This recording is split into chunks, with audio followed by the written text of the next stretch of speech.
Ya, a ver, un segundo, voy a hacer mi intento de compartir, porfa. Y ya empezamos luego de ello la charla. ¿Tú, Ernesto, ves mi pantalla? A ver, entra. Luego manejo.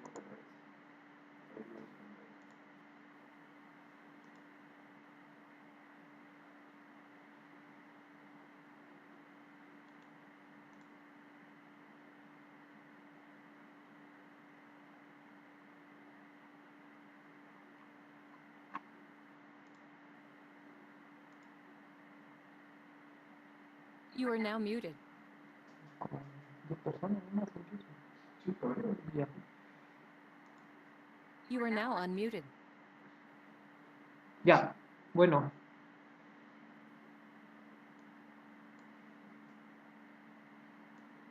Ya voy a... Ya, Wilmer, bacán, te conectaste con tu nombre. Ya voy a comenzar con la presentación, ¿correcto? Cualquier cosa, cualquier detalle, no duden en preguntarme. Eh, bueno, ante todo, muy buenas noches a todos. Mi nombre es Alberto Vidal. Yo soy ingeniero electrónico, soy parte de la Academia de Tecnología Peruana. Soy el fundador, a decir verdad, y también instructor, ¿no?, de lo que es el área de infraestructura. Para los que no me conocen, yo he logrado algunas certificaciones en el transcurso de mi vida laboral, las cuales básicamente la he hecho a nivel de sistema operativo Red Hat, ¿no? Red Hat posee múltiples certificaciones de sus diferentes productos, entre ellos el de sistema operativo, de virtualización, de servidor de aplicaciones JBoss, entre otros, ¿no? Ahí, como verán, son las que yo he alcanzado, que es básicamente las de Red Hat. También alcancé una certificación de Oracle Linux. Y también de manera altruista me he certificado en lo que es ethical hacking, ¿no? Cualquier más detalle de mi perfil, no duden en contactarme a través de LinkedIn o del mismo Facebook, ¿no? En este caso, la presentación, como ya sabrán, la he denominado el manejo de redes sobre CentOS o Red Hat Enterprise Linux en la versión 7.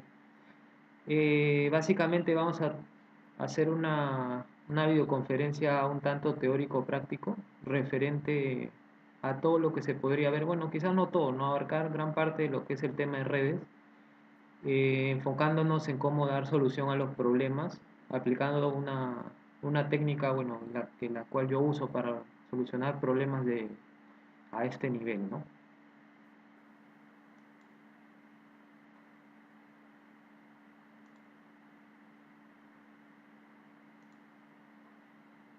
Bueno, la agenda es como sigue. Vamos a empezar un poco describiendo el modelo OSI y luego las capas físicas de enlace de datos de red y de transporte, ¿no? De ahí les voy a decir por qué hasta esa capa nomás nos vamos a quedar. Y final, en cada una de las partes o de las etapas vamos a ver tanto un poco de teoría y cómo aplicarlo con los diferentes comandos en el sistema operativo, ¿no? Finalmente voy a enseñarles un poco la herramienta TCP/DAM y Nmap, quizás algunos han escuchado, quizás algunos no, un poco para ver cómo funciona y cuánto nos ayudan estas herramientas, ¿no?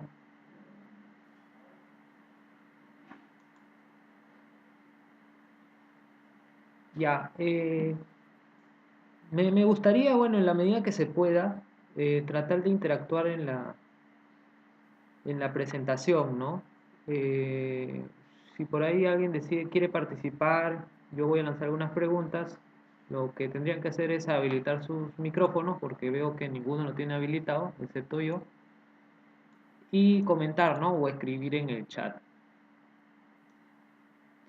En, en la medida en como se sientan más tranquilos o más libres de expresar, ¿no? Si quieren hablarlo, si quieren en el chat.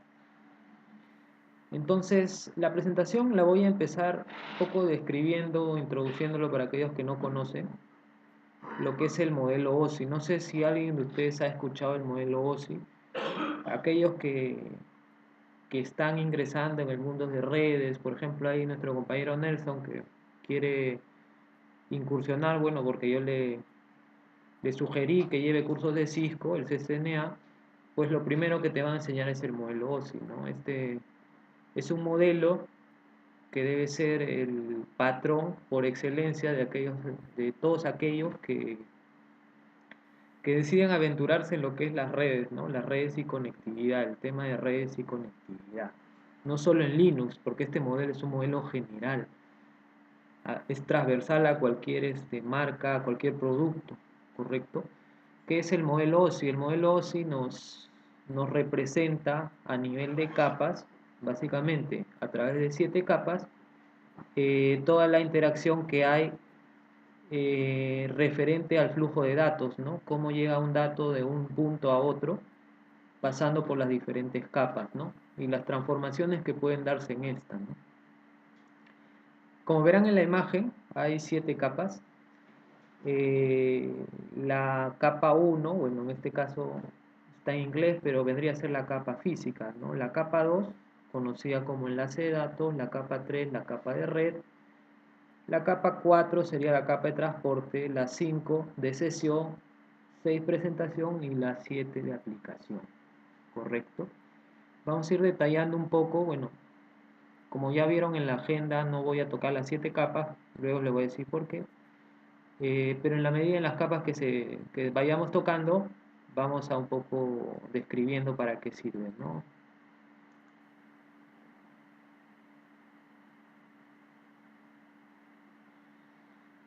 Bueno, ahí está un pequeño definición de este modelo. ¿Qué es el modelo OSI, no? Bueno, es un modelo de interconexión de sistemas abiertos. Es mundialmente conocido como el modelo OSI, ¿no? Y es un modelo de referencia para todo lo que es la parte de red. Trabaja bajo una arquitectura de capas, consta de 7 capas, y ya tiene un tiempo, ¿no? Fue creado más o menos en el año 80, en los 80, bueno, en 1980 por la ISO, ¿no? Que es la Organización de Normalización, esa organización que trabaja para crear estándares internacionales de buenas prácticas. Esa misma fue la que creó el modelo OSI, ¿no? Dime. ¿Hasta ahí tienen alguna duda? ¿Alguien ya más o menos quizás ha escuchado del modelo OSI? ¿O es primera vez que de repente quizás lo escuchan, ¿no? A ver si por ahí alguien escribe. Wilmer, a ver, cuéntame tú en qué trabajas. Si deseas puedes hablar, ¿ah? Veo que tienes el micrófono habilitado.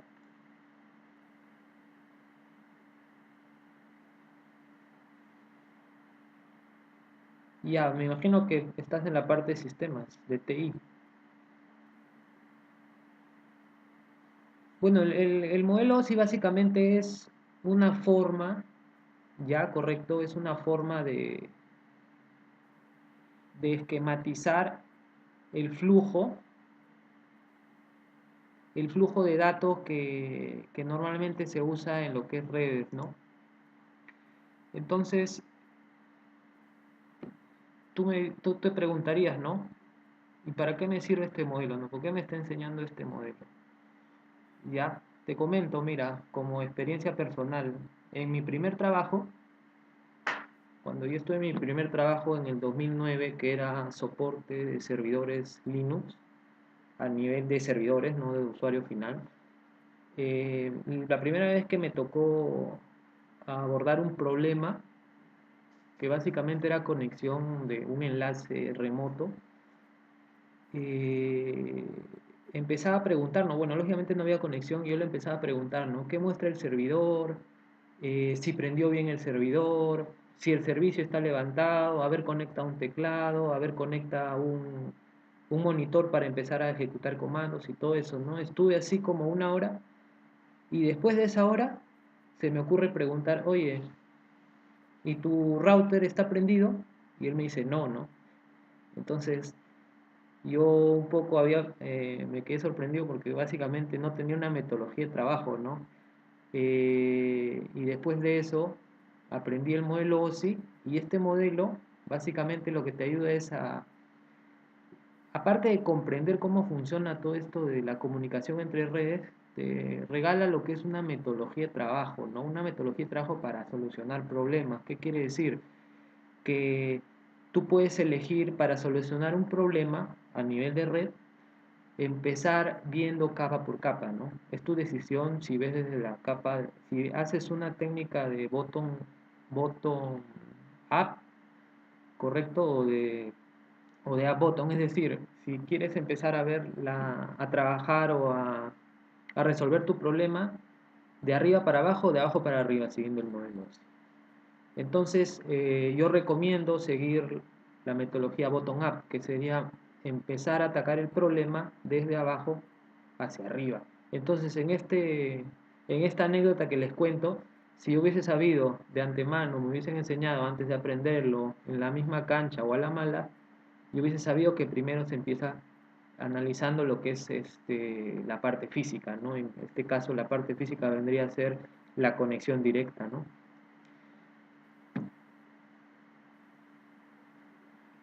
Y eso mismo, ¿no? Hola John, ¿qué tal? Ya hemos empezado, así que ponte, ponte cómodo nomás. Ya, entonces, como les indiqué, ¿no? Ya sabes el modelo, pero no sabes cómo usarlo, ¿no? Ya es bonito, ¿no? Teóricamente tiene 7 capas y eso, cómo usarlo. Entonces, vuelvo a repetir, ¿no? Yo les sugiero que lo usen usando la técnica de bottom-up, ¿no? Es decir, que cuando tengan un problema, empiece desde la capa 1, que es la capa física, o sea, la verificación a través de esa capa, hasta la capa 7, ¿no? Entonces, en la medida que ustedes tengan alcance a verificar todas las capas, van a tener más éxito en la solución del problema, ¿no? En la práctica, si tú eres administrador, por ejemplo, de la parte de hardware, no vas a tener acceso a todas las capas, solo a las que te competen, que vendría a ser la capa 1 y a lo mucho la capa 2 y 3, ¿no? Por ejemplo, si tú eres un desarrollador, quizás a ti no te compete la capa 1, 2, 3 y 4, porque ese no es tu ámbito, ¿no? Te competiría la capa 5, 6 y 7, ¿no? Que sería la sesión, la presentación y la aplicación, quizás, ¿no? Inclusive solo la 6 y la 7. Y así, ¿no? Si tú eres administrador de infraestructura de plataforma, en este caso el sistema operativo, quizás te compete únicamente, como está en la agenda, la capa 1, 2, 3 y 4, ¿no?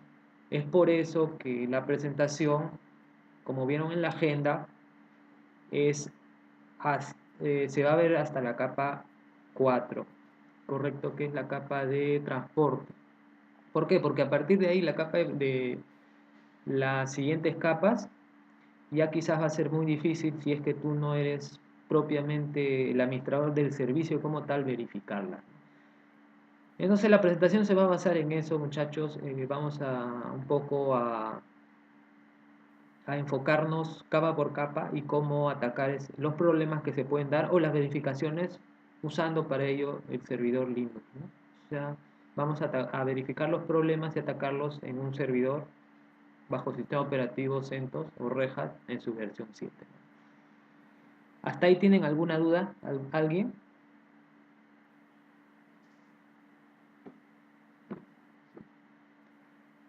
¿Todo bien por ahí?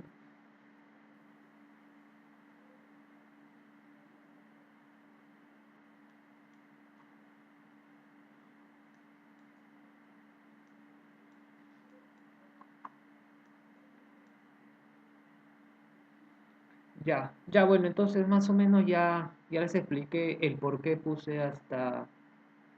Jeje, tienes 15 días, ¿no? ¿No? Que comience el juego, ya. Entonces ya saben ahora por qué más o menos he enfocado hasta la capa 4, ¿no? Empecemos. Ya, déjenme tomar unos minutos para probar la conexión, porque a partir de acá, para comprobar lo que es la parte teórica, quisiera también presentarles a través de la terminal misma de mi servidor de laboratorio, ¿no? Así que bríndenme un par de minutos para confirmar que puedan ver mi pantalla compartida, ¿ya? A ver, un segundo, por favor. Unos minutos.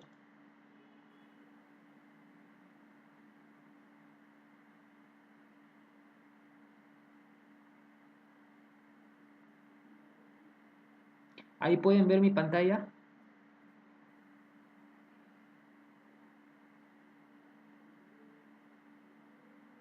A A ver, dame un segundo, estoy inicializando el plugin.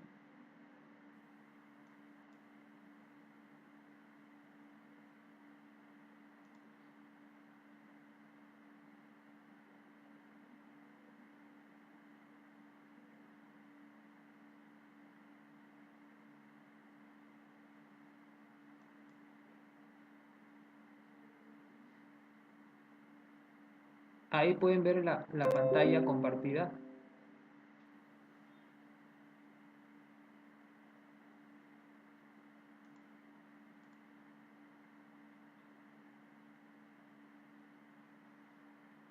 A ver, un segundo, está conectando.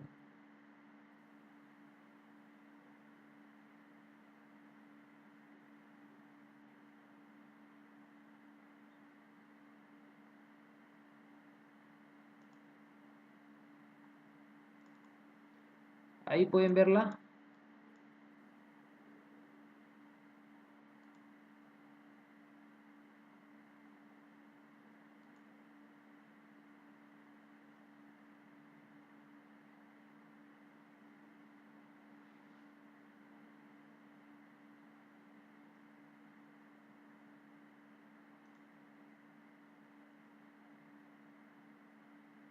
A ver, un segundo.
Ahí logran ver algo.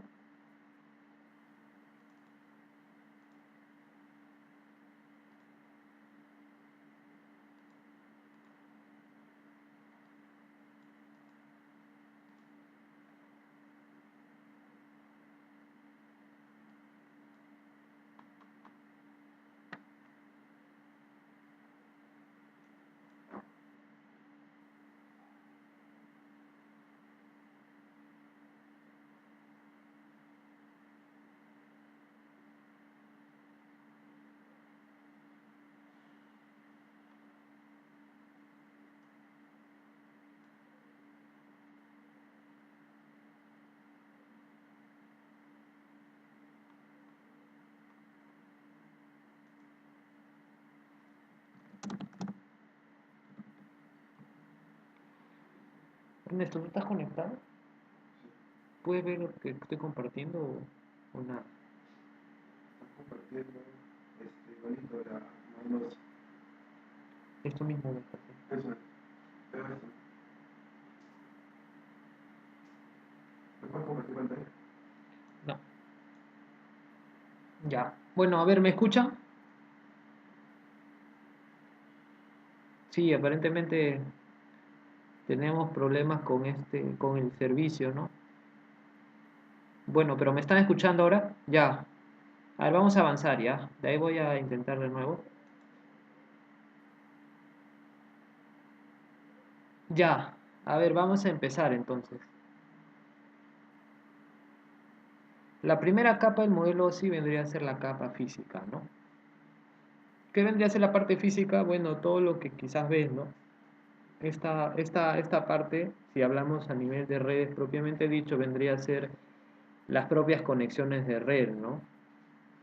La topología, por ejemplo, de la red, y toda aquella conexión física o cableada que, que conlleva un arreglo de red, ¿no?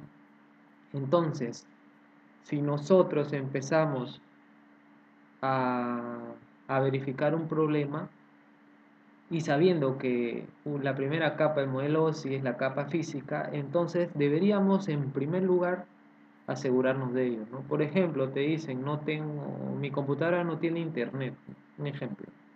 Te pueden decir, mi computadora, tú eres el administrador de la red de tu empresa, ¿no? Y te dicen, ¿sabes qué, Alberto? No tengo internet. Porque el usuario suele decirte eso, ¿no? O te dice, no tengo internet, o te dice, no funciona el sistema. No te da más detalle. Entonces, tú ya sabiendo el tema de la metodología a través del modelo OSI, pues ya quizás tienes una forma de cómo atacar ese problema tan general, ¿no? Como el no tengo internet. Entonces, sabiendo que existe que la primera capa que existe en el modelo OSI es la capa física, ¿qué es lo que primero que verificarías cuando te dicen que no tienes internet? Lo primero que verificarías es que el cable de red esté conectado, ¿no? O sea, suena muy trillado, muy simple, ¿no? Pero para el usuario no es así, güey. El usuario de repente caminó, pasó, tropezó y desconectó tu cable de red. O de repente tu cable de red no tiene ganchito y es flojo, ¿no? Entonces con un leve toque se sale. Entonces lo primero que hay que verificar, lógicamente, sería eso, ¿no? Que el cable esté conectado, porque si no está conectado, si la parte física no funciona, ninguna de las partes sobre ellas van a funcionar, ¿no? O sea, las demás capas no funcionan, ¿correcto? Ese es un ejemplo, ¿no? Otro ejemplo puede ser que el switch esté apagado, ¿no? Que el switch esté apagado y por ende no van a tener conexión a red a los siguientes saltos, ¿no? Entonces, básicamente, la capa física vendría a atacar ese problema, ¿no? Eso es teóricamente. ¿Cómo aterrizamos eso o cómo traducimos esto en un servidor Linux? ¿Cómo podríamos verificar la capa física en un servidor Linux? Acá es donde vamos.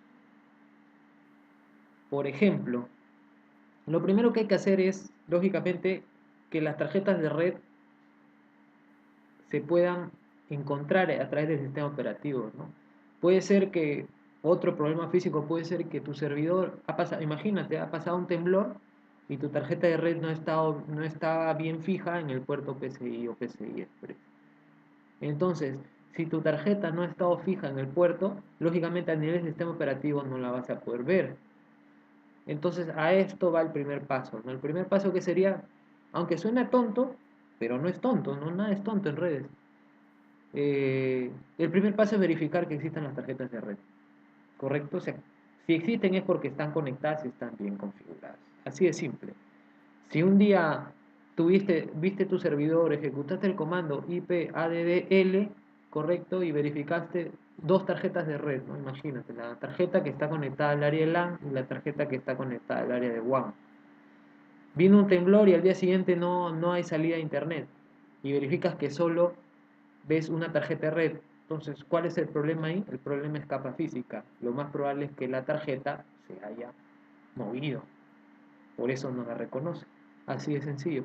Entonces, para verificar las tarjetas de red en un sistema operativo con Red Hat o con CentOS en su versión 7, el comando es IP-addl.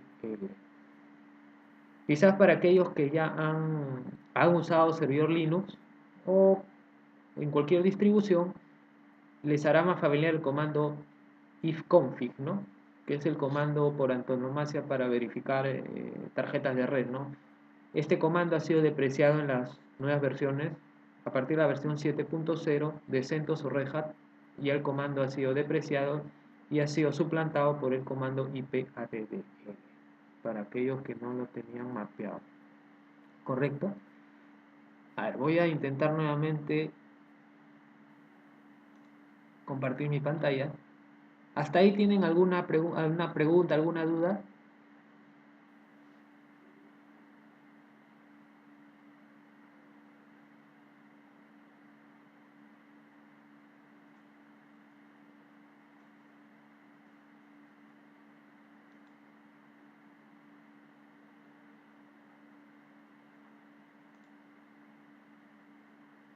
Wilmer, ¿deseas preguntar algo?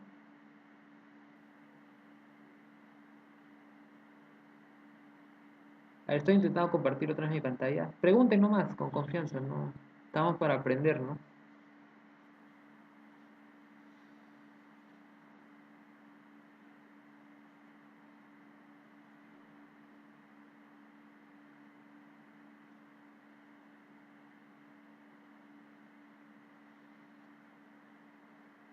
Por ejemplo, para que tú... Bueno, eso ya es más que todo escapa a la capa física, ¿ya? Pero resolviendo tu pregunta, eso es a través de la misma configuración. ¿Cómo tú has configurado tu tarjeta? Tú la configuras igual que en Windows, ¿no? En Windows, ¿qué haces? Vas a ponerle control, tu tarjeta, clic derecho y le pones IP fija o le dejas por defecto, ¿no? Que es para agarrar DHCP. Igualito en Linux. ¿Cómo te cercioras? Viendo la configuración y cómo ha sido configurado.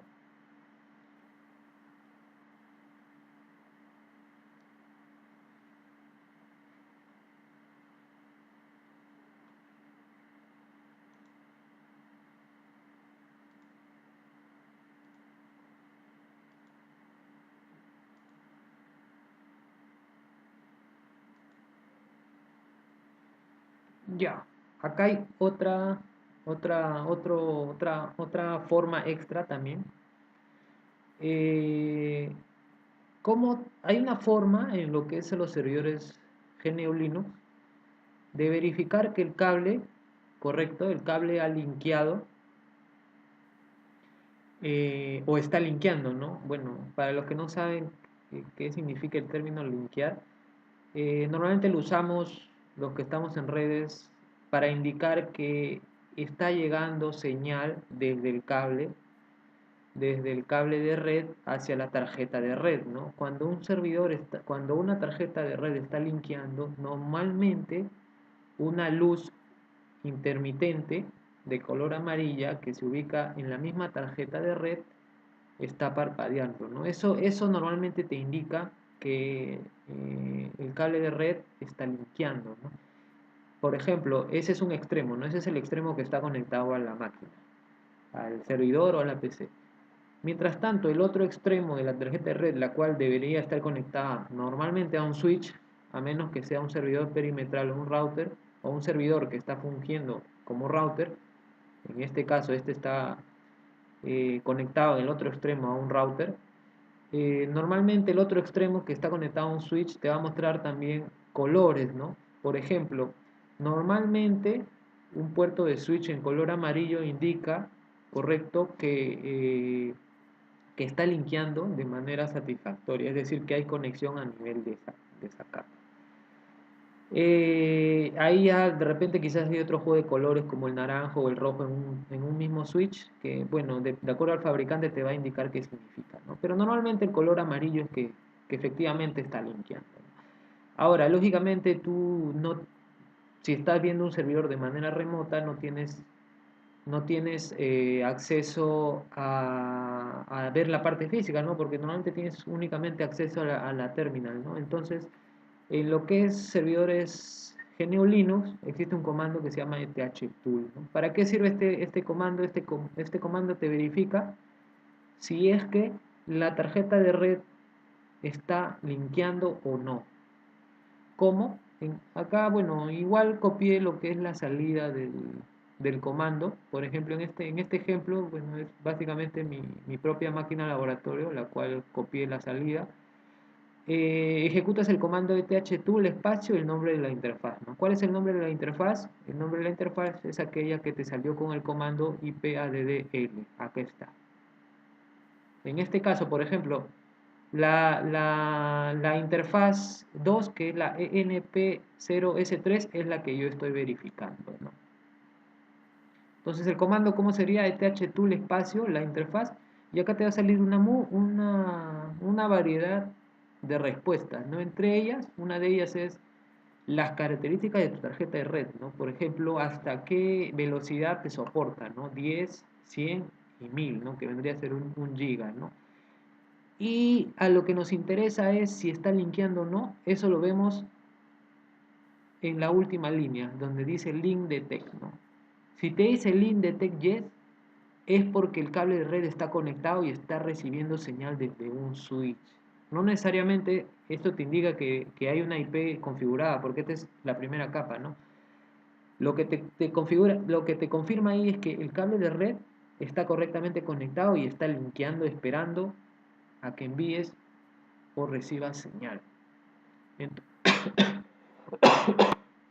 Entonces, esta es la primera verificación que haríamos a través del sistema operativo GNU Linux para verificar la capa física, ¿no? ¿Hasta ahí tienen alguna pregunta? A ver, John, ¿recomiendas usar DHCP en servidores? No, no se recomienda usar en servidores lo que es el DHCP, ya que los servidores normalmente nosotros debemos tener control de dónde está. Entonces, si por A o B tú le pones DHCP, entonces tendrías que estar actualizando, porque no sabes en qué momento va a cambiar la IP, tus registros de conexión, ¿no? Porque, por ejemplo, te comento, normalmente los clientes no se conectan por IP, se conectan por un nombre, por ejemplo, aplicación.tuempresa.com, ¿no? Ese sería tu aplicación. Esa aplicación, ese nombre resuelve a una IP, ¿correcto? Si la IP es en DHCP, no sabes exactamente a qué IP va a resolver. Entonces tú tendrías que estar cada vez que el servidor prende, verificar cuál es tu IP y luego actualizar tu resolución DNS o tu servidor DNS para que verifique o transforme a esta IP que tú has comprobado, ¿no? Entonces eso es inviable, pues. En lo que es servidores no se trabaja con DHCP, se trabaja siempre con IP estática, ¿correcto? Eso es por temas de control, para que tengas un control absoluto de tus servicios. O sea, no es recomendable y tampoco he visto que sea eso. Wilmer dice, ¿cómo doy permisos de redes por Linux? Bueno, esa pregunta es muy es un poco gaseosa, ¿no? No se puede responder eso, ¿no? El tema de permisos, una que en redes, si hablas de permisos, me imagino que te refieres a lo que son accesos. Entonces pueden ser accesos a nivel de firewall, accesos a nivel de ruteo. Hay múltiples conceptos que englobarían esa pregunta, ¿no? Bueno, se me viene a la mente, para dar acceso en redes está lo que es el servicio de firewall. En sistema GNU Linux el paquete se llama netfilter, el cual provee el comando iptables, el cual te da la funcionalidad de firewall. Existen varias interfaces encima del iptables como shortwall, que te ayuda a manejar de una manera más digerible lo que es el iptables, y luego encima de ello quizás hay alguna GUI, ¿no? En lo que es Red Hat 7 o CentOS 7, el subservicio que maneja iptables o el command line interface se llama firewall D. Ese es el que maneja el firewall o las reglas de iptable. Correcto. Otra respuesta que me puede dar tu pregunta es actualizar o configurar las tablas de ruteo, ¿no? Una tabla de ruteo te indica por dónde va a ir un paquete, asumiendo, sabiendo el destino que tiene, ¿no? ¿Hasta ahí otra pregunta?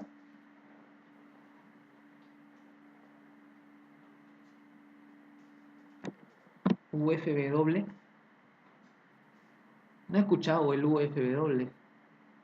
A ver, Marco, coméntame qué es el UFW para firewall. Bueno, en lo que respecta a Linux, no he escuchado esa palabra. Si nos comenta, bacán, así aprendemos todos.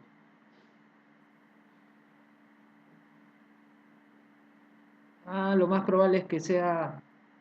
Sí, sí. Hay muchos... ¿cómo te lo explico? Eso se llama... O sea, tú para manipular las reglas de firewall en un servidor Linux, usas el comando iptables, ¿no?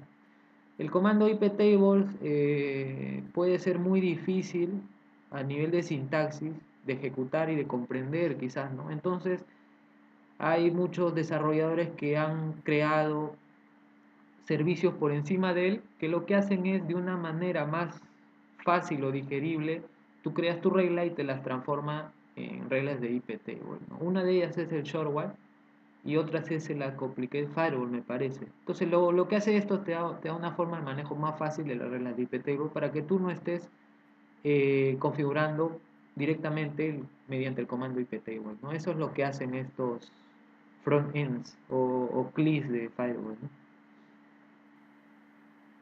No, no, es sí, no.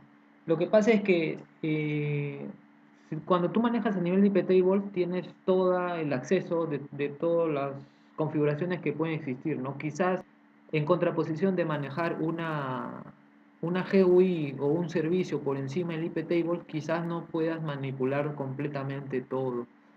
Esa es la desventaja.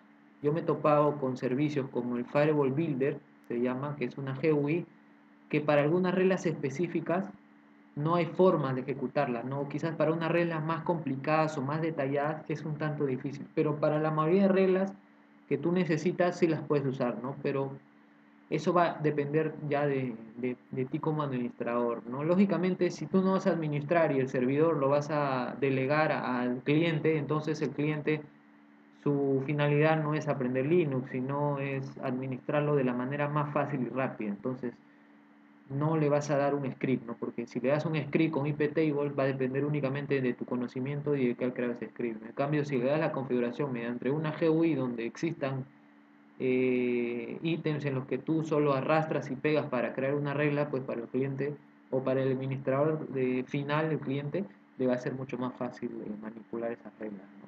Más o menos va el tema por ahí, ¿no? Qué es lo que solicita el cliente, ¿no? El cliente, su foco es resolver el problema, no aprender IPTbles. Entonces te conviene configurarle e instalarle una interfaz más amigable, ¿no? ¿Hasta ahí otra duda? ¿Tienen alguna otra pregunta?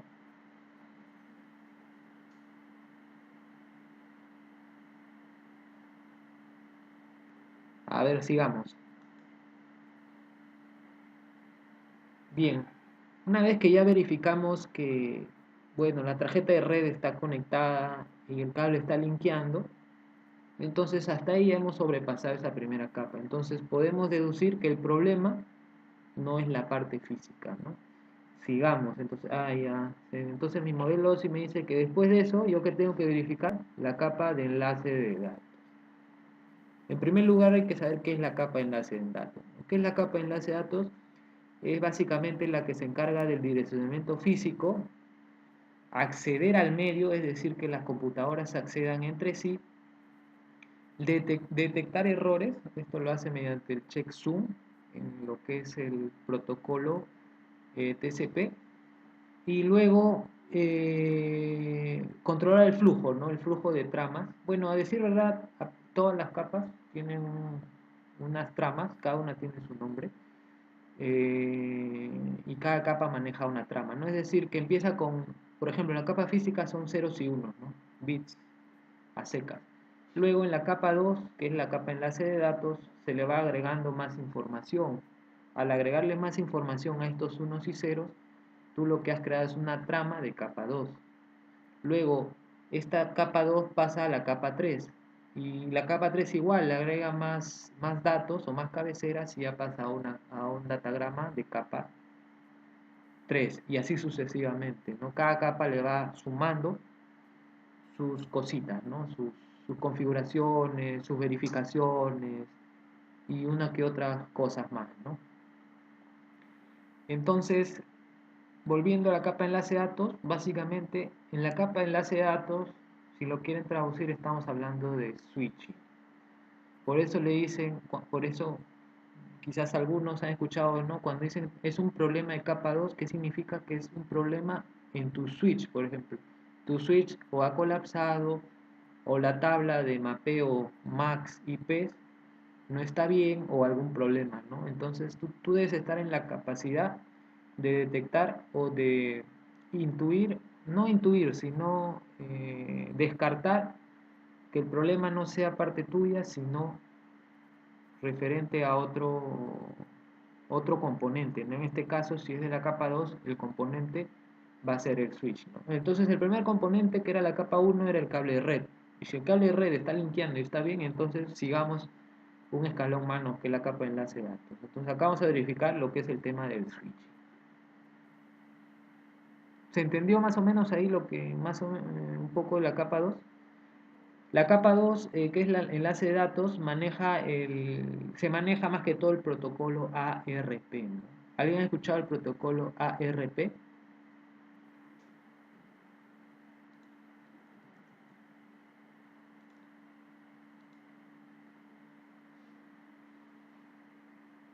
A ver, vamos, Aldo ASD, broadcast. No exactamente. Jorge dice, sí, identifica la MAC. Ya eso es parte de, ¿no? Falta un cachito ahí, completar la definición. Lo que hace el protocolo ARP es identificar a través de la MAC una dirección IP. Es decir, que lo que hace el protocolo ARP es preguntar a toda la red, dice, ¿quién tiene esta MAC? ¿No? La MAC tiene, si mal no me equivoco, 2, 4, 6, 8, 10, 12 dígitos, ¿cierto? 48, 12 por 2, 4. Claro, está en hexadecimal, tiene 6 bloques, si no me equivoco. Ya. Lo que hace la MAC, lo que hace el protocolo ARP es decirte a toda la red a través de un broadcast, acá es donde Aldo dijo la palabra clave, a través de un broadcast lo que hace es preguntar quiénes de ustedes tienen esta MAC, ¿no? ¿Para qué? Para que eso lo hace el switch. ¿Para qué? Para identificar en su tabla, que se llama tabla RP, aquel que le responde decir tal MAC pertenece a tal IP. Correcto, es ese orden, no es el inverso, no es tal IP pertenece a tal MAC, no es tal MAC pertenece a tal IP. Entonces eso es lo que hace a grosso modo el protocolo ARP, ¿no? Identifica MACs con números IP. Entonces, si estamos hablando de capa 2, estamos hablando de MAC. ¿Qué es la MAC? La MAC es la dirección física invariable de la tarjeta de red. Invariable entre comillas, porque tú también puedes modificar tu MAC, ¿correcto? Eso lo haces a nivel de aplicación, con una aplicación de sistema operativo. Pero técnicamente es inmodificable, ¿no? Porque es la dirección, es como el número de serie de tu tarjeta de red, ¿no? Así de sencillo.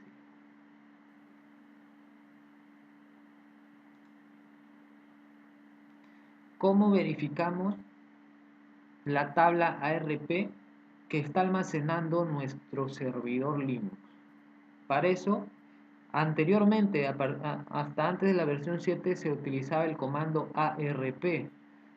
Este comando, al igual que el ifconfig, ha sido puesto de lado, ha sido depreciado y ha sido cambiado o bueno, sustituido por el comando IP. El mismo que usas para ver las direcciones IPs, lo usas para ver la tabla MAC. Entonces, por ejemplo, en este ejemplo que muestro, si tú ejecutas el comando IPN de neighbors o vecinos en inglés, te va a verificar la tabla que él ya conoce y la ha almacenado, si es que no hay un cambio en la red, entre la paridad de dirección IP y MAC address, ¿no? 2, 4, 6, 8, 10, 12. Tiene 6 bloques en hexadecimal, ¿no? Así son las MAC. ¿Correcto? Entonces, lo que tú puedes ver ahí es que una dirección IP pertenece a una dirección MAC. Entonces, por ejemplo, ¿qué es lo que puede darse en esta situación? En esta situación puede darse de que en tu servidor, tú tienes 2 servidores, ¿correcto? Y los 2 conversan normalmente. Uno de ellos se ha malogrado o tiene defectos nivel físico su tarjeta de red, ¿correcto? Entonces lo que tú haces es apagas el servidor, le cambias la tarjeta de red, configuras la IP y prendes el servidor y configuras la IP. Bacán. Pero ¿qué puede pasar? Que el primer servidor, el que no se malogró, no llega a conversar con el nuevo servidor. ¿Por qué? Porque lo más probable es que el servidor que nunca se malogró aún tiene en su tabla ARP de que la IP tal pertenece a la MAC tal, y como tú has cambiado la tarjeta de red en el otro servidor, has cambiado por ende de MAC, y entonces él nunca va a detectar o va a poder alcanzar tu servidor. Lo que se hace ahí normalmente es hacer un flush a la tabla RP en Linux, y lo que se recomienda ahí es 2 cosas. Cuando tú haces un cambio de tarjetas de red o de IPs, o cambias o transfieres una IP de un servidor de un equipo a otro, lo que se recomienda es 2 cosas: reinicias el servidor y reinicias los switches.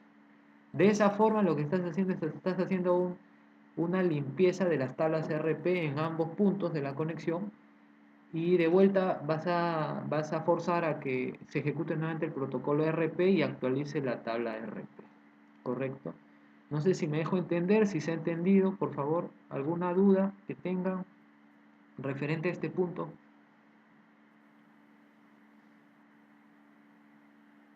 ¿Todo bien? Entonces, básicamente es así como vas analizando capa por capa, ¿no? Ya hemos analizado la capa de enlace de datos y ya les comenté qué problemas pueden surgir acá. Entonces, la capa de enlace de datos, que debería ser la capa 2, básicamente se enfoca en lo que es switching y protocolo ARP.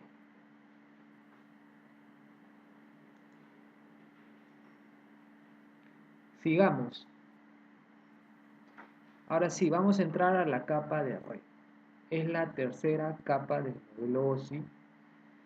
Y esta capa, en primer lugar, ¿cuál es su función, ¿no? ¿A qué se dedica?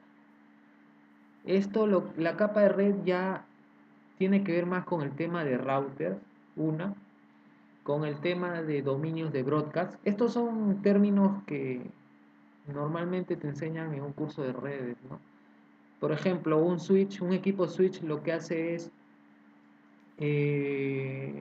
maneja un dominio de broadcast. ¿Qué es el broadcast? El broadcast es cuando el switch empieza a preguntar a todos acerca de algo, ¿no?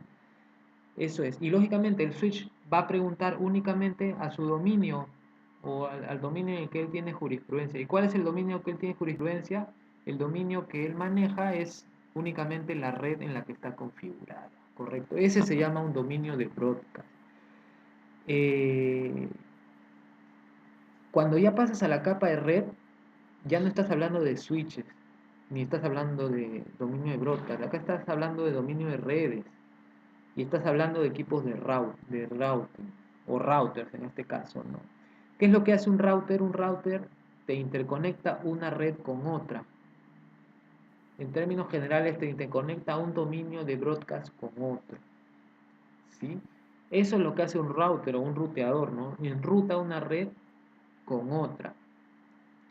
Y en esta capa estamos hablando de equipos router, estamos hablando ya de direcciones IPs, estamos hablando de tablas de ruteo, estáticas o dinámicas, estamos hablando de ruta por defecto o default gateway, como se le conoce.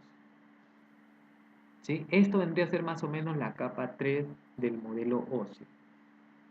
¿Hasta ahí tienen alguna pregunta?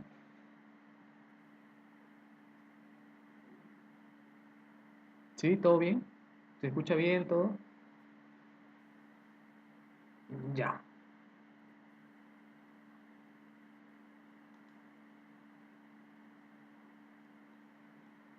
Entonces, por ejemplo, ¿cómo ves, cómo ves la IP configurada de tu servidor con el primer comando que les mostré para verificar las tarjetas de red, ¿no? Que es IPADDL. Entonces, para verificar que efectivamente está configurada tu red, porque si no está configurada tu red con una IP no vas a poder acceder a absolutamente nada. Mínimamente con la IP configurada en tu tarjeta de red vas a acceder a tu misma red, ¿no? Luego de eso, lo que tienes que verificar que esté configurado bien, si es que el servidor necesita salir a otras redes, es el default gateway o la ruta por defecto, ¿correcto? Y si tu red está segmentada por diferentes saltos, entonces lo que tienes que ver es la tabla de ruteo, si es que existe una tabla de ruteo estática configurada en tu servidor, ¿no? ¿Cómo haces esto? Con el comando IPRO, que significa IP route, ¿no? Entonces tú escribes IPRO y lo que va a hacer es mostrarte la tabla de ruteo del servidor Linux, ¿correcto? ¿Qué te va a mostrar? Él te va a mostrar primero el default via, ¿no? La ruta por defecto. ¿Qué es una ruta por defecto? Un poco les explico, ¿no? Cuando un servidor tú configuras una tarjeta de red con una interfaz X, con una red X, disculpa, lo primero que se hace es agregarte una ruta estática en la cual te indica que todo aquello que pertenece a esa red, es decir, esa red más su máscara, vaya por defecto por esa interfaz. Eso se llama la red directamente conectada. Entonces, cuando tú configuras una interfaz con una IP, lo que adquieres es una ruta en tu área de ruteo, la cual corresponde a la red directamente conectada. Entonces, mínimamente tú tienes que ver tantas rutas como interfaces configuradas tengas. En este caso, en mi equipo yo tenía dos interfaces, una de la red 10.03 y otra de la red 192.168.56. Entonces yo mínimamente en la tabla de ruteo debo ver estas dos rutas estáticas, ¿correcto? Y eso lo que hace eso es asegurarme de que tu equipo conoce o va a tener conexión a los diferentes equipos de esas redes. Pero ¿qué pasa si yo quiero acceder a un equipo que está en una red distinta, es decir, una red externa, por ejemplo, internet, ¿ya? Entonces lo primero que tengo que verificar, si me dicen, oye, el equipo no sale a tal red, es decir, esa red es directamente conectada. No, si no es directamente conectada, lo que necesita para salir de esa red, que es una ruta por defecto o un default gateway, ¿no? En este ejemplo, el default gateway, ¿cuál es? La 10.032, ¿no? Que es por la primera interfaz, ¿correcto? Entonces, ahí ya verificas y ya traduces lo que te está diciendo ese comando, ¿no? Entonces, en conclusión, el comando lo que me muestra es primero la ruta por defecto, que está configurada, y luego las rutas configuradas de manera automática, las cuales corresponden a las redes directamente conectadas. Eso es lo que me está mostrando la tabla de ruteo. Y si alguno de ustedes ha visto lo que es este equipo Cisco, es muy similar la salida, ¿no? ¿Qué otra cosa más? Hay otra cosa que se llama la métrica, ¿no? La métrica viene a ser la prioridad que usa esa ruta, ¿no? Esa ruta estática. Por ejemplo, si tienes dos rutas o dos default gateway, va a funcionar el que tenga métrica menor, ¿correcto? El que tenga métrica menor es el que va a tener prioridad. Entonces, para eso sirve la métrica, para darle prioridad a esa ruta. ¿Sí? ¿Hasta ahí tienen alguna duda de la tabla de ruteo? Estamos en la capa de red.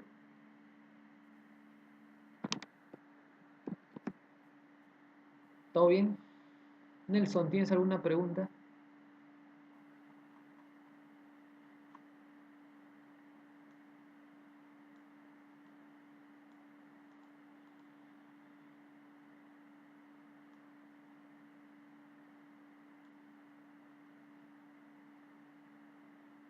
La métrica es por defecto, pero tú la puedes manipular, Aldo, ¿correcto? Cuando son directamente conectadas, sí, la métrica es automática. Esa no debería variar porque no hay forma, o sea, sería ilógico que tú llegues a una red en la cual tú estás directamente conectada por otra red, ¿no? No tiene mucho sentido, o sea, no ganas nada. Lo que estás haciendo es aumentarle delay. Puede funcionarte, sí, ¿ah? Pero no tiene mucho sentido. Por eso las métricas, por ejemplo, de las redes directamente conectadas no se tocan, eso no se toca. Lo que tú puedes tocar es cuando tú inyectas nuevas rutas estáticas, ¿no? Esto ya más, en lo que es servidores Linux, poco te vas a topar con rutas estáticas. Sí, en algunos momentos vas a necesitar y otro, pero eso de las rutas estáticas más lo ves en routers, ¿no? En routers y en switches de capa 3, ¿no? O capa de red, ¿no? Que rutean. Porque por defecto el switch no rutea. El switch, como les indiqué, es un dispositivo de capa 2. Pero, eh, pero ya hace tiempo ya existen lo que son llamados los switches de capa 3, ¿no? Que significa que también rutean, ¿no? A ver, Marco, en una red local usualmente siempre el gateway es 0.1.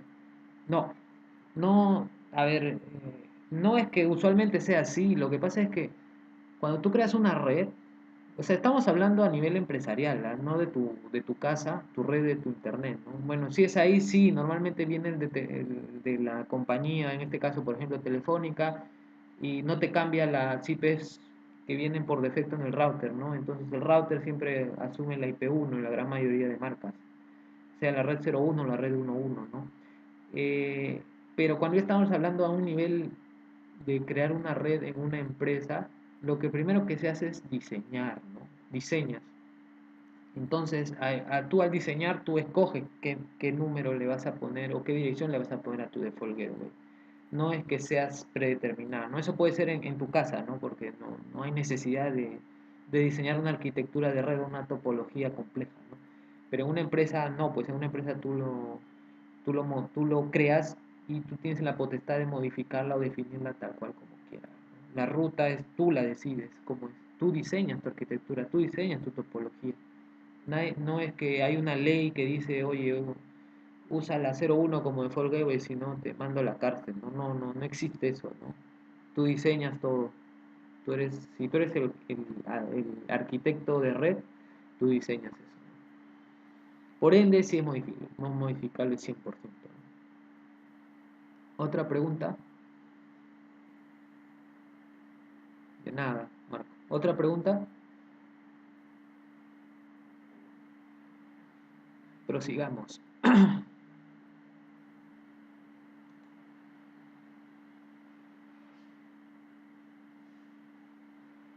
Ya. Acá viene la siguiente capa del modelo, que es la capa de transporte. Bueno, ¿cuál es la definición de esta capa?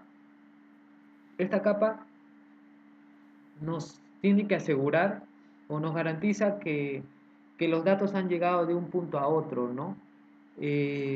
¿Cómo nos garantiza? Con ciertos controles de punto a punto, y en algunos de ellos, en algunos protocolos, existen lo que son corrección de errores, ¿no? En lo que es el protocolo IP, se manejan dos protocolos. El protocolo IP es un protocolo de capa 3, ¿no? Se manejan dos protocolos a nivel de capa 4 o capa de transporte. Uno de ellos es el TCP y el otro es el UDP, que son los más conocidos y son los que absolutamente usados, ¿no? Por ahí existen otros protocolos, si mal no recuerdo era IPX, y otros usados por IBM en su momento, ¿no? Pero ahora los que son dueños absolutos del manejo de protocolos a nivel de capa 4 o capa de transporte es TCP o UDP, ¿no? Que son los que se manejan sobre Internet. Todos los servicios que corren sobre Internet están sobre esos dos protocolos. No hay más protocolos a este nivel, a la capa de transporte me refiero. Entonces, ¿cuál es la diferencia entre TCP y UDP? ¿Alguien me dice cuál es la diferencia entre el protocolo TCP y el protocolo UDP? La principal diferencia. ¿La conoce alguien?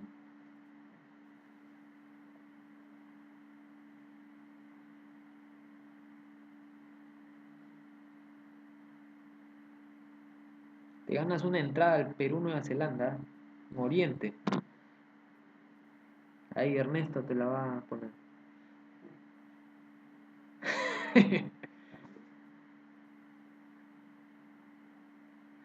Ya, mira, a ver, la diferencia entre un protocolo y otro: envía y recibe. Ya, esa sí suena mejor, ¿no? Porque la primera no me convence.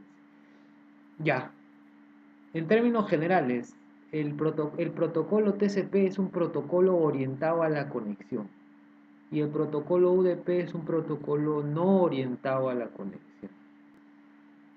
Ya, tú me vas a preguntar que estoy hablando en chino, ¿no, Alberto? ¿Qué significa eso? No te entiendo. Ya. TCP es un protocolo orientado a la conexión. UDP es un protocolo no orientado a la conexión. Pero ¿qué significa esto, no? Bueno, si no lo has leído antes o no has investigado un poco, quizás te puedes perder con esta definición, ¿no? ¿Qué quiere decir? Como dijo nuestro amigo Aldo, el protocolo TCP lo que hace es que te confirma cada vez que llega un paquete. Es decir, si el paquete no ha llegado al receptor, el receptor te dice, oye, no me ha llegado un paquete, reenvíamelo. ¿Correcto? Para eso lo que hace técnicamente es una conexión de 3 saludos, creo que así se llama, 3 handshake. Entonces lo primero que hace, acá está en la imagen, ¿no? El host A lo que hace es mandarle un mensaje de sincronización al host B que quiere iniciar la conversación. El host B le dice, sí, me ha llegado tu mensaje sincronización, ¿no? El host A lo recibe, ¿no? O sea, sí sabe que le ha llegado. Y luego el host A lo que hace es enviar el mensaje. O sea, básicamente lo que hace el protocolo TCP es que te confirme antes de enviar algo, ¿correcto? Y si no ha llegado algo, el receptor te va a decir, oye, me ha faltado tal paquete, reenvíamelo por favor, ¿correcto? Y viceversa, ¿no? Para lo que es la terminación, igual, ¿no? Ahí hay un acuse de recibo. Ese ACK se llama acknowledge o acuse de recibo, que básicamente es lo que necesita TCP para trabajar y se asegura de ello, ¿no? Que sus paquetes llegan en óptimas condiciones. Entonces, por ende, el protocolo TCP es más confiable. ¿Ya? La ventaja es que es más confiable. De ahí que viene el protocolo UDP. ¿Cuál es la diferencia del UDP? En que al receptor, el emisor, no hay preguntas, ¿no? O sea, ninguno pregunta si ya me llegó o si ya te llegó. Por eso es no orientado a la conexión, ¿no? No existe acuses de recibo. El emisor asume que el paquete está llegando, por eso sigue enviando los demás paquetes. Y el receptor no envía nada de acuses, ¿no? Entonces, a grosso modo es así como funciona UDP, ¿no? ¿Cuál es la ventaja de UDP? Que en teoría es más rápido porque hay menos interacción o menos comunicación, por ende es más rápido. Si se dan cuenta, solo es un saludo y envío, ¿no? O envía los datos. En cambio, en TCP lo que haces es envías y esperas a que él te indique que sí te ha llegado bien para seguir enviando, ¿no? Francisco dice, el más usado para video y voz. Sí, básicamente lo que se quiere, eso va parte del hecho de la calidad de servicio que quieres dar, ¿no? Si tú quieres dar un servicio en la que no, a ver, ¿cómo te explico? Ya, si tú quieres dar un servicio en la cual tu cliente, usuario final, no le importe perder un paquetito, correcto, usas UDP. Este es ejemplo del video y la voz. Por ejemplo, si en la voz un paquetito de voz que equivale a una milésima de segundo no ha llegado, tú tranquilamente vas a poder seguir entendiendo la conversación, ¿no? Porque ni siquiera te vas a dar cuenta que se ha perdido un paquetito, ¿no? Igual el video, ¿no? Si el video se para por medio segundo y sigue continuando, eh, no va a haber ningún problema, ¿no? Porque tú vas a seguir entendiendo, ¿no? Pero ¿qué pasa si el servicio no es voz ni correo, no es voz ni video? Si el servicio es una base de datos. Una base de datos puede estar en UDP. Si una base de datos pierdes un byte, estás perdiendo información y puedes estar perdiendo congruencia en toda tu data. Entonces, va a depender mucho si el servicio necesita o no una calidad. Por eso los servicios de voz y video trabajan normalmente en UDP, ¿no? Porque no necesitas una calidad full, ¿no? En lo que es el tema de pérdida de paquetes. Caso contrario para los demás servicios, ¿no? Como el servicio de base de datos o un servicio crítico, ¿no? Normalmente no trabajan sobre UDP. A ver, Marco, para un servicio TCP lo ideal sería UTP. TCP. UTP es el tipo de cable, ¿no? UTP no es la Universidad Tecnológica Peruana, de ahí eres, seguro, se te ha quedado. A ver, normalmente los servicios ya manejan eh, un estándar, ¿no? Por ejemplo, el FTP es el puerto 21 en TCP para lo que es conexiones, ¿no? El FTP se maneja sobre TCP, ¿no? Me imagino que hay forma de manejarlo por UDP, pero como te digo, a ver, por qué no manejarías un servicio FTP por UDP? No sé si te ha pasado que en internet descargas un archivo grande y si ese archivo a veces sale, lo descargas corrupto. ¿Por qué crees que lo has descargado corrupto? Porque se ha perdido un paquete. Entonces, cuando tú descargas un archivo y se pierde un paquetito, basta que se pierda un paquetito, para que no pueda ser reconstruido ese archivo, ¿no? Entonces, si tú estás bajando un Word a través de un FTP y por un motivo se te ha perdido un paquetito, porque nunca vas a saberlo porque no hay confirmación de recibo, entonces ese Word va a ser corrupto y no te va a abrir, ¿no? Por ende, en servicios de transferencia de archivos, lo que normalmente se usa es TCP. Aldo dice, ¿qué tan importante es la info a manejar? ¿Ah? No, bueno, no entiendo. A ver, claro, o sea, si tú estás descargando una información en la cual necesita estar completa, es como un rompecabezas, ¿no? Si tú descargas un rompecabezas y te falta una ficha, no estás viendo todo completo, entonces estás viendo algo corrupto. Igual, ¿no? Si tú descargas imagínate, un ejecutable, basta que un paquetito se haya perdido para que ese ejecutable no sirva. Entonces, en estos casos tú necesitas tener, así sea con un poquito más de lentitud, pero tener la certeza de que lo que estás descargando funciona. Entonces, cuando haces servicios de descarga como FTP o como HTTP, lo que se sugiere y lo que se recomienda es usar TCP para esto. Sí, ¿alguna otra consulta?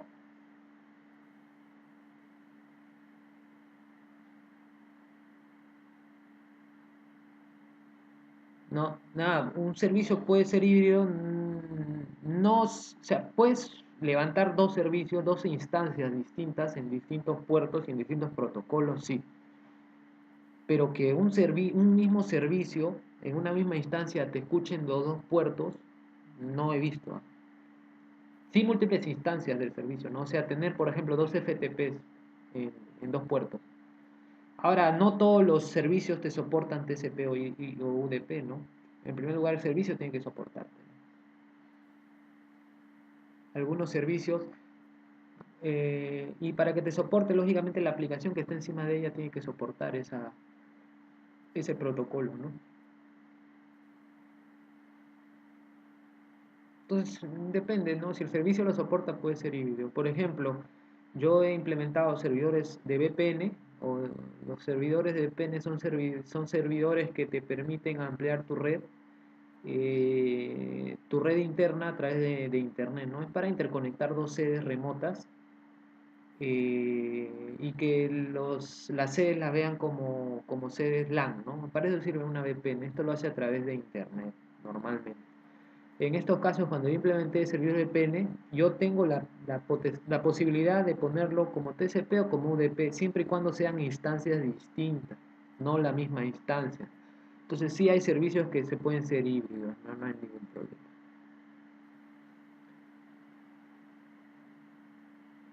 Sigamos.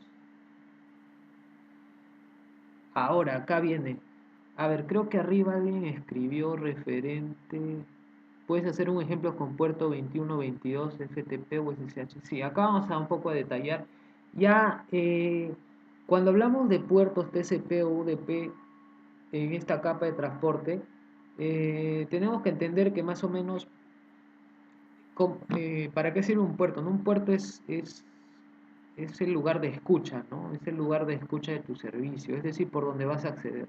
Tú para poder acceder a un servicio lo que necesitas es la IP y el puerto, ¿correcto?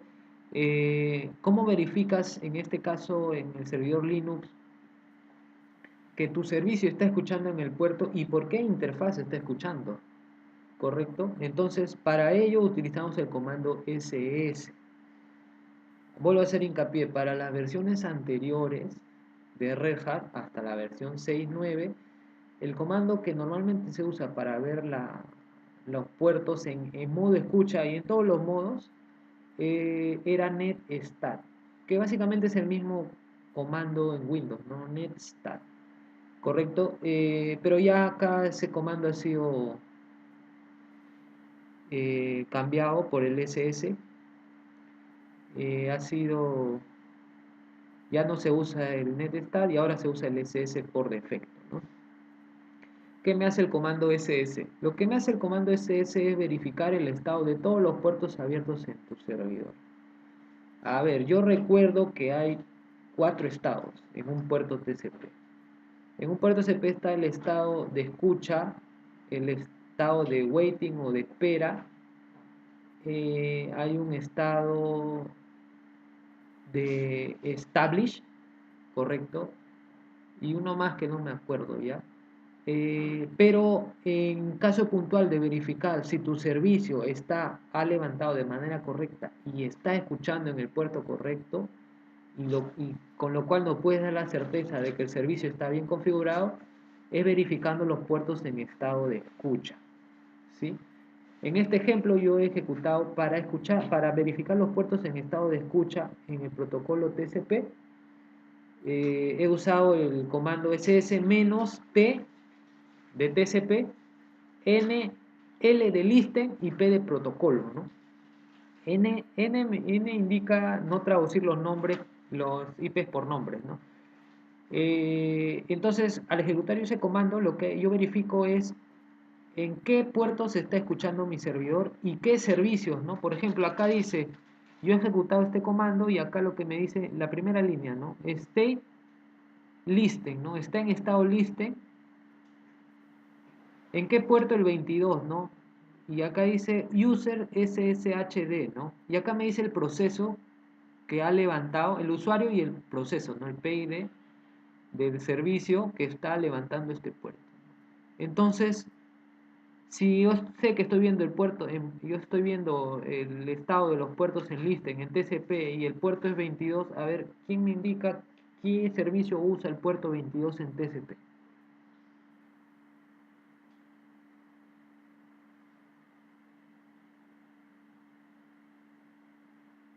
¿Alguien sabe?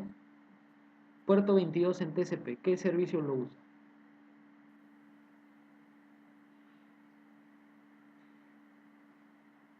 Exacto, Marco. No, FTP no usa el 22 por defecto.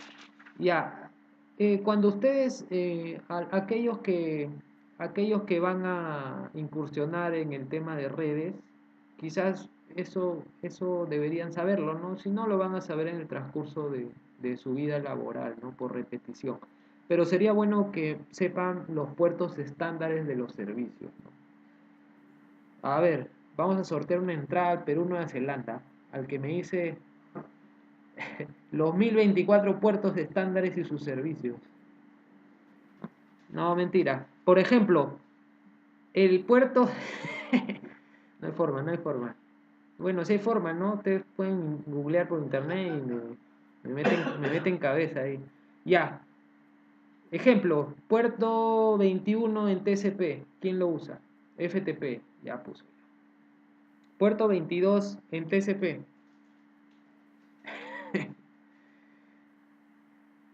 Existen 65.459 puertos, algo así, que se pueden usar, disponibles.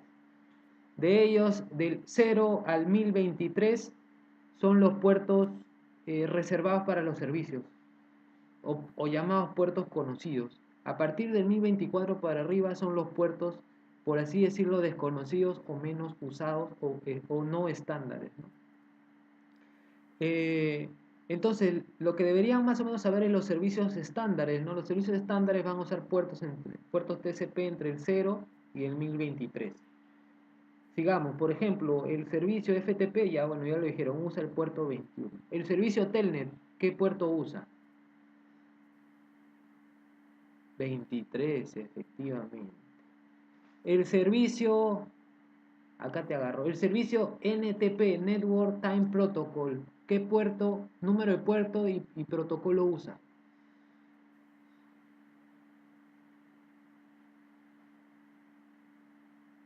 ¿En qué protocolo? ¿TCP o UDP? Sin googlear, ¿ah?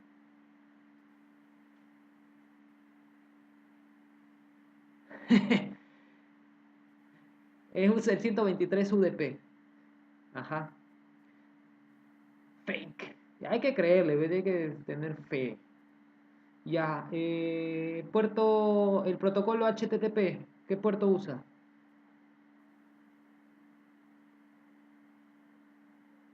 El protocolo HTTPS, ¿qué puerto usa?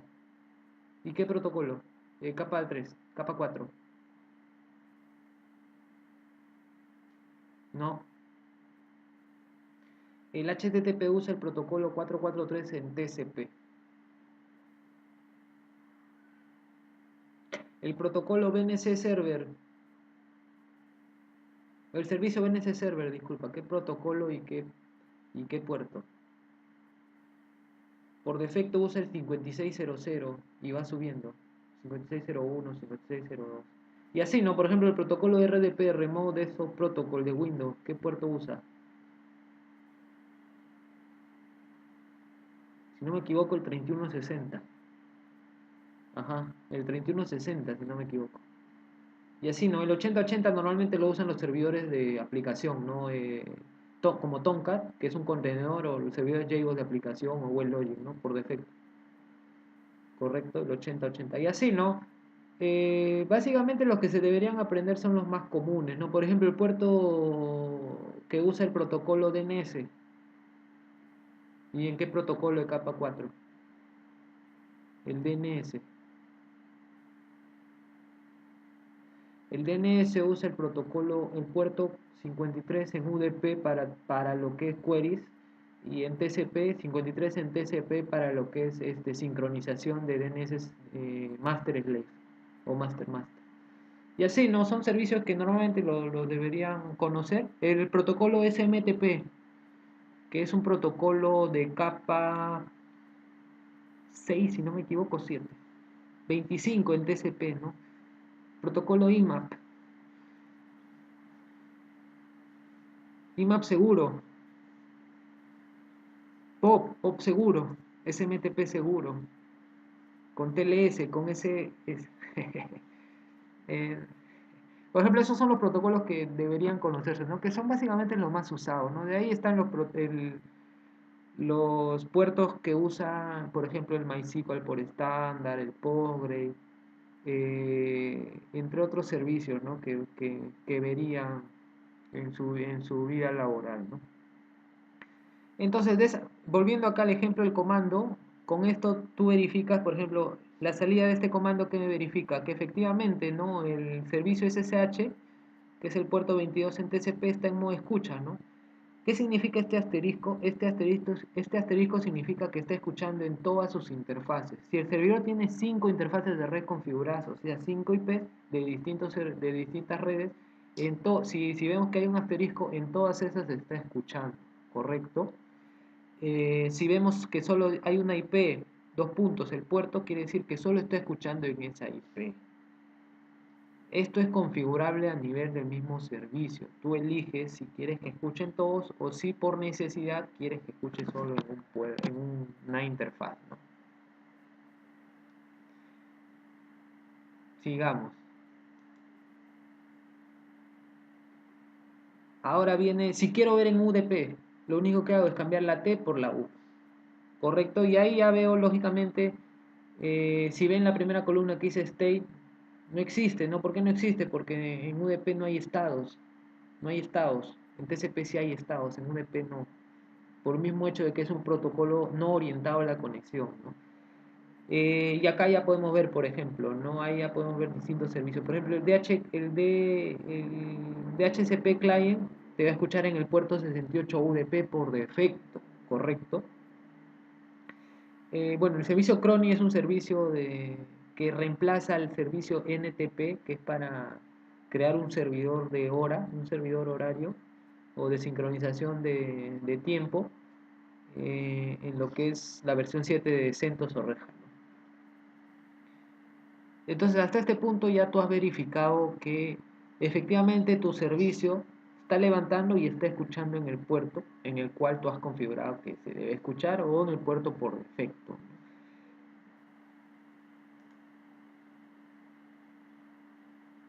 Viene acá, ya, bacán, yo ya sé que mi puerto está escuchando y quiero comprobar que efectivamente está escuchando.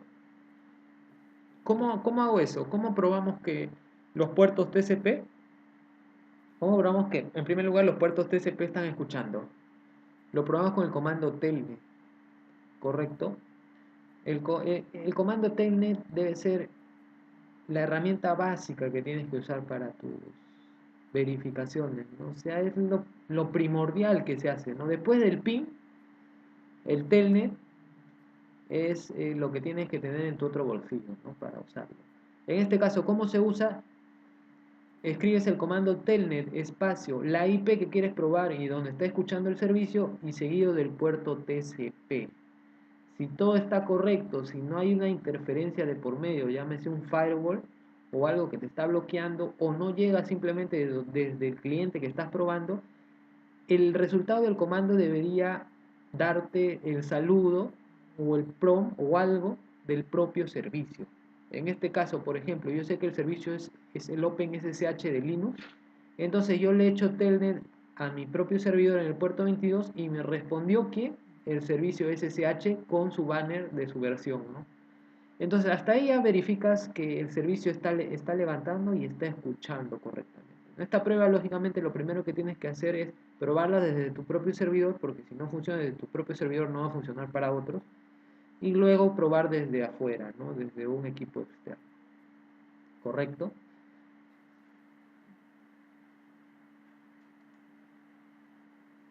Y en UDP usamos la herramienta Netcat. ¿Cómo hacemos? Bueno, es NC espacio VU, la IP y el puerto UDP, ¿no? ¿Correcto? Y ahí deberías verificar que que está conectado a ese puerto. ¿Sí? ¿Hasta ahí tienen alguna pregunta?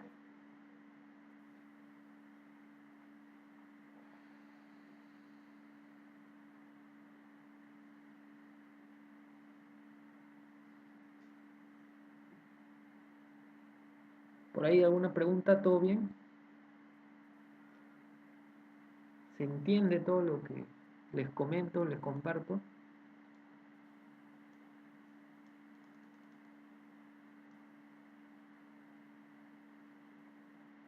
Dime, Marco.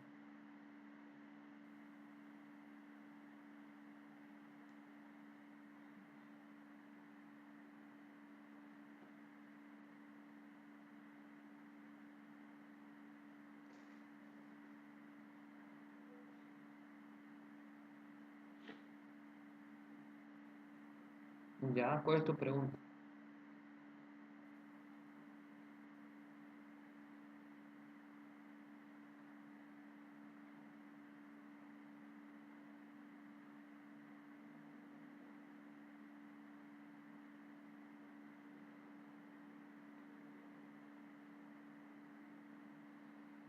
Cuando tú tienes una IP pública, tú tienes un router de por medio, delante de tu servidor, ¿correcto? Entonces, lo que hay que hacer ahí, lo que normalmente se hace es en el router habilitar el NAT o el protocolo NAT, que es el Network Address Translation. ¿Qué hace el protocolo NAT? El protocolo NAT lo que hace es todo lo que viene por la interfaz pública, tú decides a través de la IP pública y el puerto, tú decides a dónde va. Puedes hacer un NAT transparente, ¿qué quiere decir? Que lo que viene a la IP pública pasa a un servidor absolutamente en todos los puertos, ¿no? Eso puedes hacer, o lo que puedes hacer es, si viene la IP pública a tal puerto, pásamelo a tal dirección interna en tal puerto, no necesariamente tiene que ser el mismo.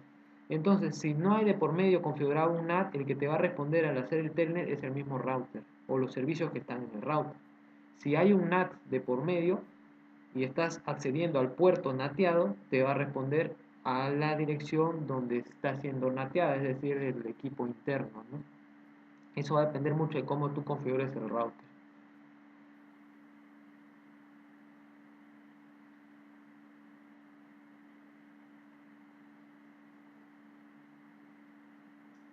Eso del NAT sí es un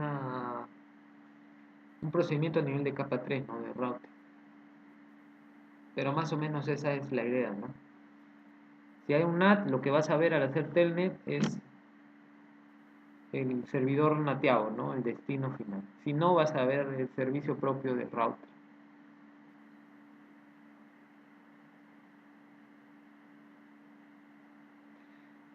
Otra pregunta.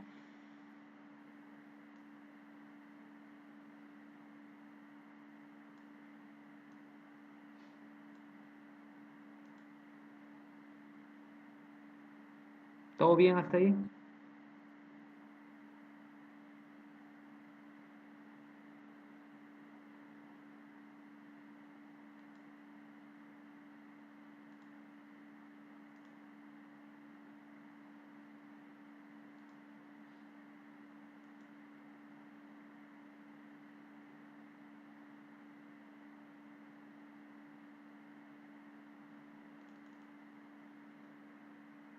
estoy conectado.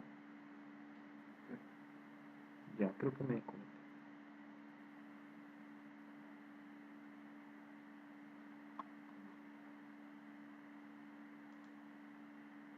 Ya, en esta última etapa, que era la parte de verificar el TCP/DAM y el Nmap, la idea era que yo comparta y vaya ejecutando los comandos, ¿no? Pero estoy teniendo problemas para compartir mi pantalla a través del aula virtual. Así que voy a más o menos a indicarle para qué sirven cada una de estas herramientas, ¿no? ¿Alguien ha escuchado hablar del TCP/DAM y el Nmap? ¿Alguien?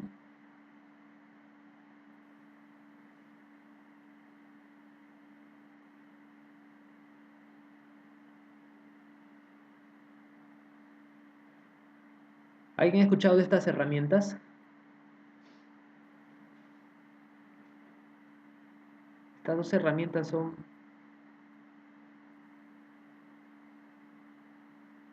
Sí, es una de las... Claro, por ejemplo, el Nmap, como dice Marco y Aldo, es un sniffer. Bueno, primeramente los dos son de código abierto, ¿ya? Son open source. El Nmap sirve básicamente para verificar puertos, para verificar estados de los hosts, si es que están activos o no, y para inyectar scripts o exploits, ¿correcto? Seguro esta no la sabía, ¿no? La última opción, o el último que les indiqué.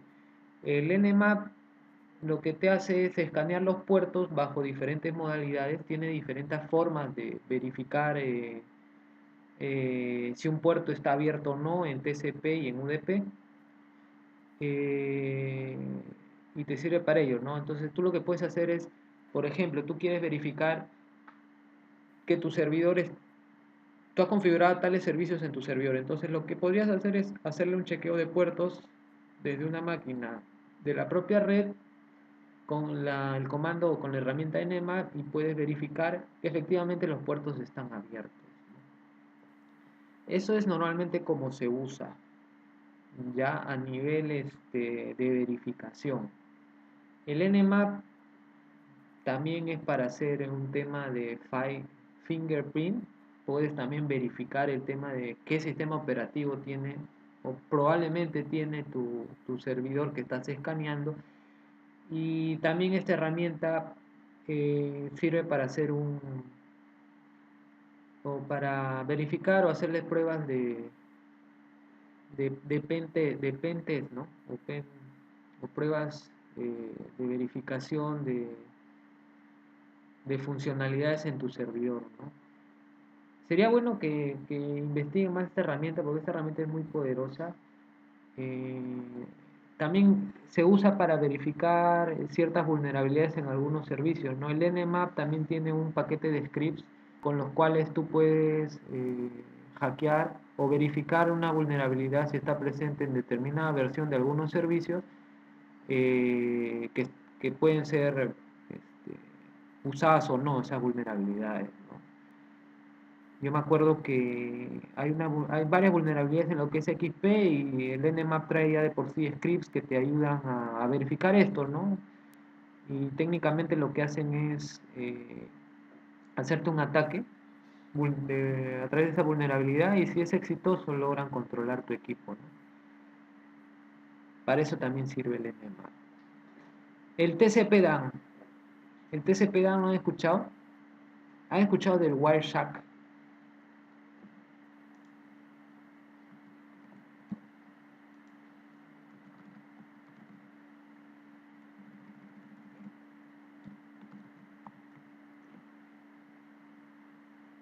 ¿Así es Wire o Wireshark? Así, así, ¿no? Wireshark. Wireshark o el tiburón de red, ¿no? Algo así. Su símbolo es una aleta de tiburón. El Wireshark es un sniffer. Lo que hace es te snifea todo el paquete y te lo muestra por las diversas capas, ¿no? El Wireshark usa como análisis, como primera motor de análisis, Como primer motor de análisis usa la herramienta TCP/DAM. TCP/DAM es también un programa de código abierto cuya función principal es analizar el tráfico que circula por la red, ¿no? Lógicamente va a analizar el tráfico que viene a tu red. Existe una forma de analizar el tráfico de la red, o sea, que traspasa la red, pero para eso lo que se necesita hacer es un ataque de man in the middle, hombre en el medio, ¿correcto? Pero si no es tu finalidad hacer eso, con el TCP/DAM lo que vas a lograr es ver todo el tráfico que está recorriendo tu tarjeta de red. ¿Qué logras con esto? Logras saber si es que la petición, o por ejemplo, si es TCP, puedes lograr ver si el mensaje de sincronización para iniciar la conversación ha llegado o no, ¿no? Entonces, por ejemplo, si alguien te dice, oye, no llego al servicio, tú haces un esnifeo con el TCP/DAM y ves que no llega ninguna petición inicial, entonces el problema por dónde partiría por el tema de la red, ¿no? No es el problema en el servidor como tal, porque nunca llega la petición. Entonces con el TCP/DAM puedes llegar hasta ese nivel de verificación, ¿no? El TCP/DAM se usa para esnifear las tarjetas de redes, por ende el comando usa como primera entrada la tarjeta de red.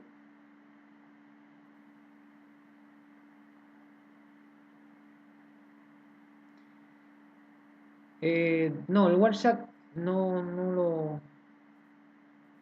es parte de esto, lo comenté porque el Wireshark usa como motor de sniffer el TCP/DAM. En el TCP/DAM, ¿cómo puedes ver qué IP se conecta al servidor, ¿no? Lo que vas a ver, lo que tendrías que ver es el tema del tráfico, ¿no? Si tú quieres ver el tráfico, lo que ejecutas es esto, ¿no? Por ejemplo, si quieres ver el tráfico de la tarjeta ETH0, lo que ejecutarías es eso, ¿no? TCP/DAM-NI ETH0. Entonces ahí tú vas a verificar bastante salida y vas a verificar todos los paquetes que entran y salen de esa interfaz, ¿sí? Si tú quieres verificar el tráfico desde y hacia una IP, lo que tendrías que hacer es esto: ejecutar el comando tcp/DAM y agregarle, por ejemplo, el host, ¿no? Entonces ahí, ¿qué te va a hacer? Te vas a mostrar únicamente la salida o el tráfico que proviene y que va hacia esa IP en particular. Si tú quieres verificar el tráfico hacia o desde un puerto, por ejemplo el 22, lo que harías es esto, ¿no? TCP/DAM-NI ETH0 por 22, ¿sí?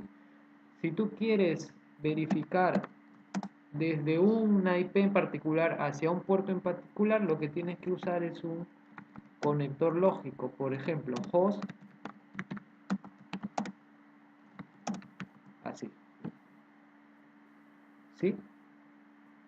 Eso es básicamente algunas de las formas de cómo esnifear una tarjeta de red, ¿no? Una interfaz de red.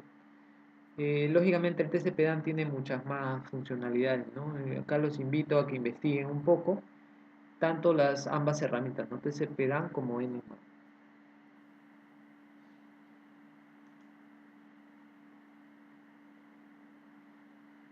Bueno, esta era la parte en que la veíamos, pero como no puedo compartir.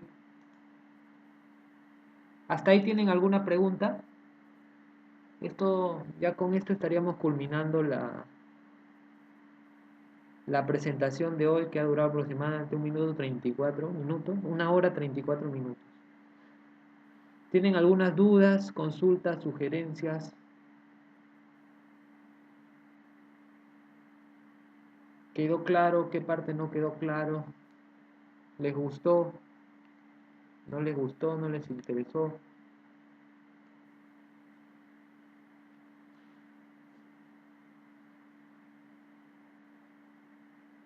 Por ejemplo, si alguno quiere dedicarse... Sí, la academia tiene un canal de YouTube. Tenemos el Facebook, te invito a que lo sigas, es www.facebook.com, atpperu.com, ahí Ernesto lo va a escribir. También tenemos LinkedIn, estamos en todas las redes sociales, ¿no? Bueno, la gran mayoría. ¿Me estás escribiendo? Les comento, ¿no? Si ustedes desean aventurarse a lo que es el tema de redes, a lo que es el tema de switching, a lo que es el tema de routing, por ejemplo, si es administración de servidores Linux, administración de equipos Cisco, switch y routing, lo que es hacking, lógicamente hacking ético, ¿no? Eh, lo que deberían saber es teoría de redes, ¿no? O sea, eso es básico, ¿no? Es como el inglés. O sea, el inglés y la teoría de redes vendría a ser el equivalente al inglés en este mundo de redes, ¿no? Si ustedes quieren ser hackers éticos, deberían saber al derecho y al revés lo que es el modelo OSI, todo eso, ¿no? No crean que, si- que un hacker o ético solo es pura práctica, ¿no? O sea, si no hay teoría, difícilmente puedas solucionar las cosas. Es eso. Eh, sí, les invitamos también, como acá Ernesto, para un poco para cerrar la presentación, les comento que actualmente estamos abriendo los cursos de Linux a nivel avanzado y a nivel básico, que son cursos presenciales. Eh, si desea más información sobre ello, que ya están próximos a abrirse, estamos ya culminando con las vacantes, pueden verificarlo en la página, nos mandan un inbox o por acá, quizás si los que no están siguiendo la página nos dejan su correo para información, ¿no? La academia está brindando estos cursos ahora de manera presencial, como les indico, eh, y a futuro vamos a seguir brindando más cursos, ¿no? Ya quizás de más ramas, por ejemplo, solo de redes, por ahí de hacking, de servicios, implementación de servicios, todo lo que tenga que ver con infraestructura, ¿no? Eh, para cualquier información, les repito, nos mandan un inbox a la página de Facebook y ahí los vamos a atender, ¿no? Bueno, si no tienen, la presentación la pueden descargar acá, las he puesto para compartirla. Y si no hay duda alguna más, ¿no? Si es que no tienen alguna duda adicional, pues eso sería todo, amigos. Les agradezco más bien. No se olviden de darle me gusta a la página. Este video va a ser, lo voy a subir íntegramente o bueno, lo vamos a subir íntegramente al canal de YouTube y por ende al de Facebook. Y si pueden, sería muy bueno que lo compartan, si desean. Si les gustó, lo comparten, ¿no? También el conocimiento es compartir, ¿no? Y bueno, eso sería todo, amigos. Espero que les haya gustado. Si no hay dudas adicionales, pues damos por cerrado la videoconferencia. Espero que haya sido de su agrado a todos y será hasta otra ocasión, ¿no?